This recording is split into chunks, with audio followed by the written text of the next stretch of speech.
ओम नमः शिवाय शिव जी सदा साहेब। ओम नमः शिवाय गुरु जी सदा साहेब। जय गुरु जी, शुक्राना गुरु जी।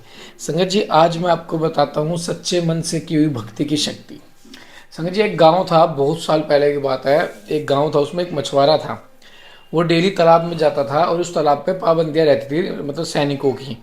वो इंतजार करता था कब सैनिक वहाँ से चले जाएं और कब वो जाके मछलियाँ पकड़े। तो वो हर रोज ऐसे ही करता था, लेकिन एक दिन क्या हुआ, वो घुस गया, उसे लगा सैनिक नहीं है। और क्योंकि सैनिक गए हुए थे, राजा उस दिन शिकार करने आने वाला था, अपने तालाब को देखने आने वाला था, क्योंकि वो तालाब राजा का उनकी रानी की याद में बनाया गया था। और उसमें अच्छी अच्छी मछलियाँ थी और वो मछुआरा चोरी से पकड़ता था और ले जाता था और डेली उन्हें बेच के अपना खाना पीना करता था उससे। तो एक तो जैसे वो मछलियाँ पकड़ रहा था, उसने जाल फेंका, उसने में उसको घोड़ों की आवाज़ सुनाई दी, सैनिकों की आवाज़ सुनाई दी कि राजा आ गया, आज तो तेरा खेल खत्म। तो संगत जी, उसने फटाफट क्या किया, जो तालाब के बाहर जो मिट्टी होती है ना, मिट्टी, गीली मिट्टी, उसने अपने पूरे शरीर पे लगा के और तपस्या का बेस धारण करके बैठ गया, आसन लगा के। तो राजा जी ने जैसे देखा, कह रहा सैनिकों रुको। राजा जी उतरे हैं, उनके आगे और अपने सैनिकों को बोला कि ये देखो, एक तपस्या अपनी तपस्या कर रहा है, तो इसे विघ्न मत डालो। इनके राजा जी के आगे मत्था टेका और एक सोने से भरा थैला, सोने के सिक्कों से भरा बहुत बड़ा थैला उसके आगे रख गया। और वो थोड़े और फिर राजा और अपने सैनिकों के साथ लौट गए। तो उन्होंने आंख खोल के देखा तो उसके सामने सोना ही सोना, सोना ही सोना। तो वो कह रहा, तो उन्होंने जब जाना, क्योंकि उससे पहले वो नास्तिक थे, चोरी चकारी धर्म करना उसमें उनका विश्वास था है। लेकिन उन्होंने जब 5 मिनट, मतलब अपने जीवन के 5 मिनट से 10 मिनट प्रभु का सिमरन में वो बैठे, आसन लगा के, मिट्टी लगा के उनको दिए, तो परमात्मा ने कितना दिया। तो उसने सोचा, जब मैं परमात्मा ने मुझे सिर्फ 5 या 10 मिनट में इतना दे दिया, तो अगर मैं परमात्मा के लिए और वक्त निकालूंगा, परमात्मा का सिमरन करूंगा, भक्ति करूंगा, है, तो मेरे को कितना मिलेगा।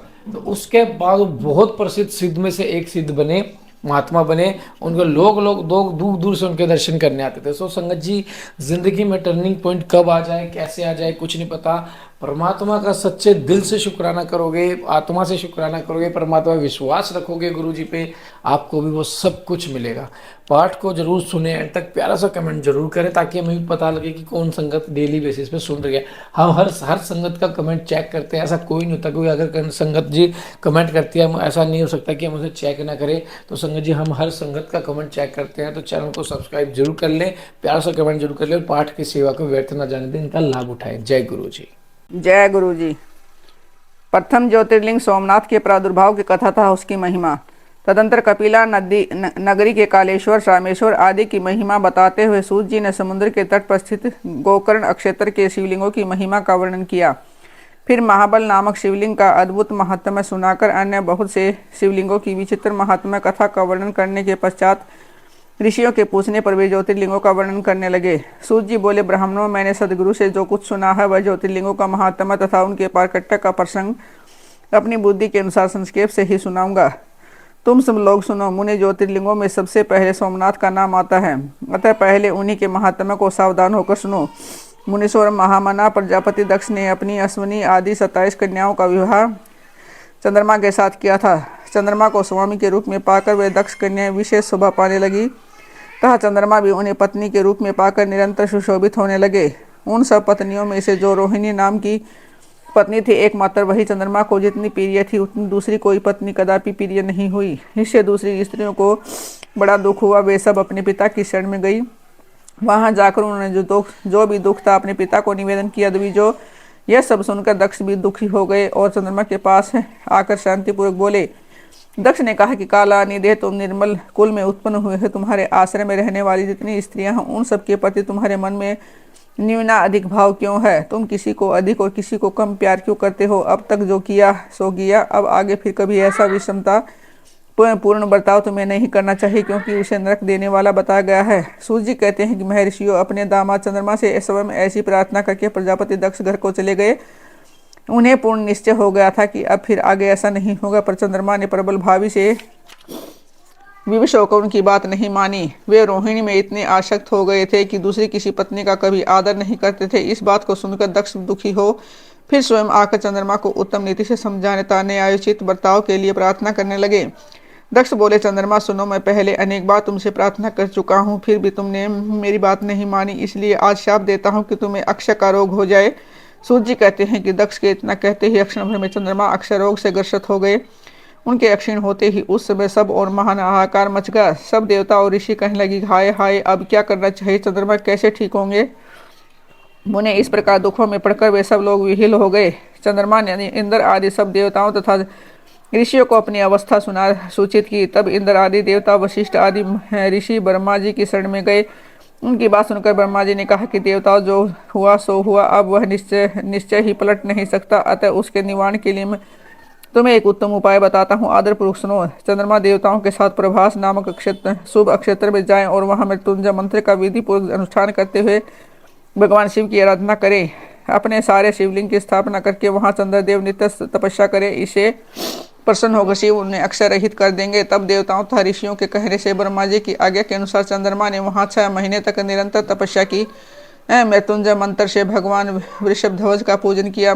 10 करोड़ मंत्र का जप और मृत्युंजय का ध्यान करते हुए चंद्रमा वहां शिथिर चित्त होकर लगातार खड़े रहे। उन्हें तपस्या करते देख भक्त वत्सल भगवान शंकर प्रसन्न हो उनके सामने प्रकट हो गए और अपने भक्त चंद्रमा से बोले, शंकर जी ने कहा कि चंद्रदेव, तुम्हारा कल्याण हो, तुम्हारे मन में जो अभीष्ट हो वह वर मांगो, मैं प्रसन्न हूँ, तुम्हें संपूर्ण उत्तम वर प्रदान करूंगा।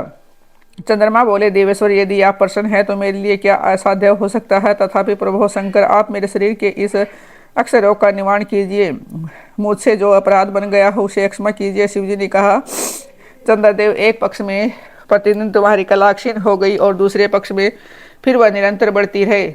तदंतर चंद्रमा ने भक्तिभाव से भगवान शंकर की स्तुति की। इससे पहले निराकार होते हुए भगवान शिव फिर साकार हो गए। देवता पर प्रसन्न हो उस क्षेत्र के महात्मा को बढ़ाने तथा चंद्रमा के यश का विस्तार करने के लिए भगवान शंकर उन्हीं के नाम पर वहां सोमेश्वर कहलाए और सोमनाथ के नाम से तीनों लोकों में विख्यात हुए।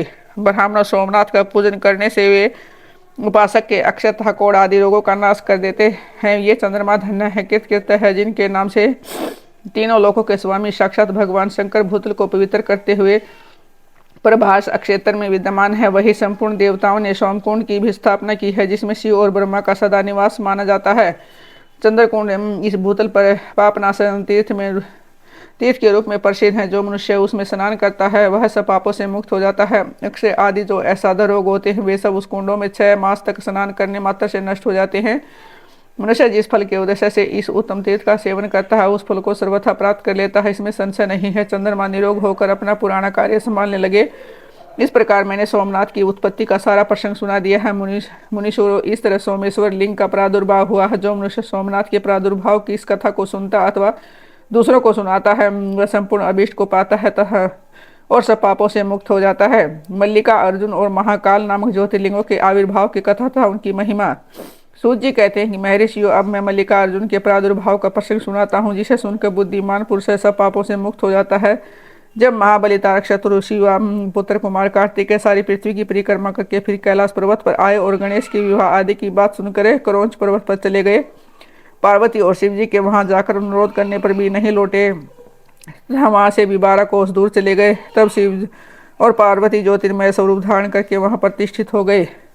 वे दोनों पुत्र स्नेह से आतुर हो पर्व के दिन अपने पुत्र कुमार को देखने के लिए उनके पास जाया करते हैं। अमावस्या के दिन भगवान शंकर स्वयं वहां जाते हैं और पूर्णमासी के दिन पार्वती जी निश्चय ही वहां पदार्पण करती है। उसी दिन से लेकर भगवान शिव का मल्लिका अर्जुन नामक एक लिंग तीनों लोकों में प्रसिद्ध हुआ। उसमें पार्वती और शिव दोनों की ज्योतियां प्रतिष्ठित है। मल्लिका का अर्थ पार्वती और अर्जुन शब्द शिव का वाचक है। उस लिंग का जो दर्शन करता है वह समस्त पापों से मुक्त हो जाता है, संपूर्ण अभिष्ट को प्राप्त कर लेता है, इसमें संशय नहीं है। इस प्रकार मल्लिका अर्जुन नामक द्वितीय ज्योतिर्लिंग का वर्णन किया गया, जो दर्शन मात्र से लोगों के लिए सब प्रकार का सुख देने वाला बताया गया है। ऋषियों ने कहा कि प्रभु, अब आप विशेष कृपा करके तीसरे ज्योतिर्लिंग का वर्णन कीजिए। सूची ने कहा कि ब्राह्मणों में धन्य हूँ, कृतकृत्य हूँ, जो आप श्रीमानों का संग मुझे प्राप्त हुआ है। साधु पुरुषों का संग निश्चय ही धन्य है। अतः मैं अपना सौभाग्य समझकर पाप नाशिनी परम पावनी दिव्य कथा का वर्णन करता हूँ, तुम लोग आदरपूर्वक सुनो। अवंती नाम से प्रसिद्ध एक रमणीय नगरी है, जो समस्त देहधारियों को मोक्ष प्रदान करने वाली है। वह भगवान शिव को बहुत ही प्रिय, परम पुण्यमयी और लोक पावनी है। उस पुरी में एक श्रेष्ठ ब्राह्मण रहते हैं, जो शुभ कर्म परायण, देवी वेदों के स्वाध्याय में संलग्नता, वैदिक कर्मों के अनुष्ठान में सदा तत्पर रहने वाले थे। वे घर में अग्नि की स्थापना करके प्रतिदिन अग्निहोत्र करते और शिव की पूजा में सदा तत्पर रहते थे। वे ब्राह्मण देवता प्रतिदिन पार्थिव शिवलिंग बनाकर उनकी पूजा किया करते थे। वेद प्रिय नामक वे ब्राह्मण देवता सम्यक ज्ञान अर्जन में लगे रहते थे, इसलिए उन्होंने संपूर्ण कर्मों का फल पाकर वह सदगति प्राप्त कर ली जो संतों को भी सुलभ होती है। उनके शिव पूजा परायण 4 तेजस्वी पुत्र थे जो माता पिता से सद्गुणों में कम नहीं थे। उनके नाम थे देवप्रिय, प्रिय, मेघा, सुकृत और सुव्रत। उनके सुखदायक गुण वहाँ सदा बढ़ने लगे। उनके कारण अवंती नगरी ब्रह्म तेज से परिपूर्ण हो गई थी। उसी समय रतनमाल पर्वत पर दूषण नामक एक धर्मद्वेषी असुर ने ब्रह्मा जी से वर पाकर वेद धर्म तथा धर्मात्माओं पर आक्रमण कर दिया। अंत में उसने सेना लेकर अवंती के ब्राह्मणों पर भी चढ़ाई कर दी। उसके आगे से 4 भयानक दैत्य चारों दिशाओं में प्रलयाग्नि के समान प्रकट हो गए, परंतु वे शिव विश्वासी ब्राह्मण बंधु उनसे डरे नहीं। जब नगर के ब्राह्मण बहुत घबरा गए तब उन्होंने उनको आश्वासन देते हुए कहा कि आप लोग भक्त वत्सल भगवान शंकर पर भरोसा रखें। और यूं कहकर शिवलिंग का पूजन करके वे भगवान शिव का ध्यान करने लगे। इतने में ही सेना सहित दूषण ने आकर उन ब्राह्मणों को देखा और कहा कि इन्हें मार डालो, बांध लो। वेद प्रिय के पुत्र उन ब्राह्मणों ने उस समय उस दैत्य की कही हुई वह बात नहीं सुनी, क्योंकि वे भगवान शंभु के ध्यान मार्ग में स्थित थे। उस दुष्ट आत्मा दैत्य ने जो उन ब्राह्मणों को मारने की इच्छा की, त्यों ही उनके द्वारा पूजित पार्थिव शिवलिंग के स्थान में बड़ी भारी आवाज के साथ एक गड्ढा प्रकट हो गया। उस गड्ढे से तत्काल विकट रूपधारी भगवान शिव प्रकट हो गए, जो महाकाल नाम से विख्यात हुए। वे दुष्टों के विनाशक तथा सत्पुरुषों के आश्रयदाता हैं। उन्होंने उन दैत्यों से कहा कि अरे खल, मैं तुझ जैसे दुष्टों के लिए महाकाल प्रकट हुआ हूँ, तुम इन ब्राह्मणों के निकट से दूर भाग जाओ। ऐसा कहकर महाकाल शंकर ने सेना से दूषण को अपने हुंकार मात्र से तत्काल भस्म कर दिया। कुछ सेना उनके द्वारा मारी गई और कुछ भाग खड़ी हुई। परमात्मा शिव ने दूषण का वध कर डाला। जैसे सूर्य को देखकर संपूर्ण अंधकार नष्ट हो जाता है, उसी प्रकार सारी सेना अदृश्य हो गई। देवताओं की दुदुमिंदियां बज उठी और आकाश से फूलों की वर्षा होने लगी। उन ब्राह्मणों को आश्वासन दे सुप्रसन्न हुए स्वयं महाकाल महेश्वर शिव ने उनसे कहा कि तुम लोग वर मांगो। उनकी यह बात सुनकर वे सब ब्राह्मण हाथ जोड़ भक्ति भाव से भली भांति प्रणाम करके नतमस्तक हो बोले। द्विजों ने कहा कि महाकाल महादेव, दुष्टों को दंड देने वाले प्रभो संभो, आप हमें संसार सागर से मोक्ष प्रदान कीजिए। शिव, आप जनसाधारण की रक्षा के लिए सदा यही रहे। प्रभो संभो, अपना दर्शन करने वाले मनुष्यों का आप सदा ही उद्धार करें। सूत जी कहते हैं कि महर्षियों, उनके ऐसा कहने पर उन्हें सदगति दी। भगवान शिव अपने भक्तों की रक्षा के लिए उस परम सुंदर गड्ढे में स्थित हो गए। वे ब्राह्मण मोक्ष पा गए और चारों ओर की एक एक कोस भूमि लिंग रूपी भगवान शिव का स्थल बन गई। वे शिव भूतल पर महाकालेश्वर के नाम से विख्यात हुए। ब्राह्मणों, उनका दर्शन करने से सौपर में भी कोई दुख नहीं होता। जिस जिस कामना को लेकर कोई उस लिंग की उपासना करता है, उसे वह अपना मनोरथ प्राप्त हो जाता है तथा परलोक में भी मोक्ष मिल जाता है। जय गुरु जी, शुक्राना गुरु जी, अनंत अनंत शुक्राना, लख लख बार शुक्राना, चील दा शुक्राना, सात दा शुक्राना। संगत जी, गुरु जी आप पे बहुत तरह से मेहर करते हैं, कई तरीके से मेहर करते हैं, सेवा का अवसर भी देते हैं लेकिन हम अपनी बुद्धि लगा के उस अवसर को भी खो देते हैं और गुरु जी की ब्लेसिंग्स को भी खो देते हैं। मैं सिर्फ इतना कहना चाहूँगा संगत जी, पाठ की सेवा होती है तो इस सेवा का लाभ उठाइए, पाठ को सुनिए एक एक शब्द, क्योंकि संगत जी सुनने मात्र से ही आपके सारे जन्मों के कष्ट खत्म हो जाएंगे, बहुत कम में कट जाएंगे। क्योंकि कलयुग है संगत जी, ना चाहते हुए कलयुग में हमसे पाप हो रहा है, तो एकमात्र गुरु जी हमारे हैं, ऐसे हैं जो हमें बचा सकते हैं। जय गुरु जी, शुक्राना गुरु जी। चैनल को सब्सक्राइब कर ले, बेल आइकन को प्रेस करें ताकि न्यू लेटेस्ट पाठ की जानकारी आपको सबसे पहले मिले। हर शाम 5 बजे आप लाइव आइए और पाठ का आनंद लीजिए। जय गुरु जी।